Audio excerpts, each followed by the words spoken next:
Brilliance Audio.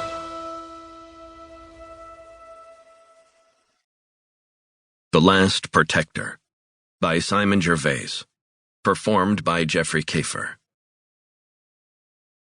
Brigadier General Maxwell White pushed his burner phone away and buried his face in his hands.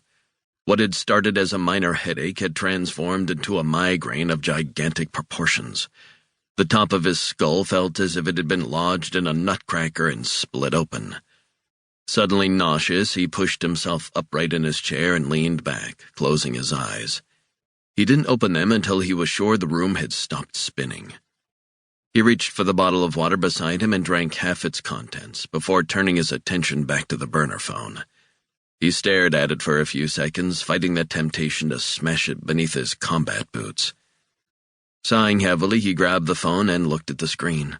His face grew paler as he read one last time the draft email he knew would end his career. Never in a million years had he thought it would come to this, or that he'd find himself on the wrong side of the law. What he was about to do went against everything he stood for. True, it could be argued that he didn't always play things by the book, but never before had he committed what amounted to treason. Treason. The word reverberated within him. It made his flesh crawl. It made him feel dirty, unworthy of his rank. Just a week ago, the thought of leaking classified military intelligence to 5 prolific investigative journalists would have been unconscionable. He had always seen himself as a patriot and a firm believer in the military chain of command. He wasn't known as a shoot-from-the-hip maverick who chucked the rule book in favor of expediency. But this was different. If he had known conquest would have led to such bloodshed, he would have never agreed to go along with it. History would have plenty to say about the men who'd been complicit in those atrocities. He'd already been silent longer than he should. But if he stood up now, maybe history would treat him more kindly as a whistleblower, even if in the short term it ruined his career and the deepest bonds he'd formed in his military career. It would be so much easier to simply turn a blind eye and keep quiet, but when it came to his country and the American people he had sworn to protect, Maxwell White had never chosen the easy path.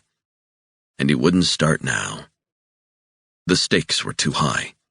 This was bigger than him and his career. Not saying anything would mean surrendering the moral high ground of the United States and its people. He was about to press send when his thoughts switched to his son, Clayton. His whole body stiffened as a new wave of self-doubt burst to the surface. A combat rescue officer with the 57th Rescue Squadron, Clayton was presently deployed in Iraq. There was no doubt in the general's mind that his son would suffer too. Within days, hours maybe, Captain Clayton White would be pulled from his unit and placed in detention. They would of course release him once they realized he didn't know anything, but his son's promising career would be ruined. It broke Maxwell's heart to know that his actions would negatively impact his family. His wife, Carolyn, who had remained loyal to him for more than 35 years despite his endless deployments, didn't deserve what was coming. He wished there was another way, an alternative that would see him remain anonymous. But there wasn't. To be taken seriously, he needed to come out of the shadows, and he couldn't wait any longer. He had sworn an oath, and if Maxwell White was anything, he was a man of honor. He had to see this through.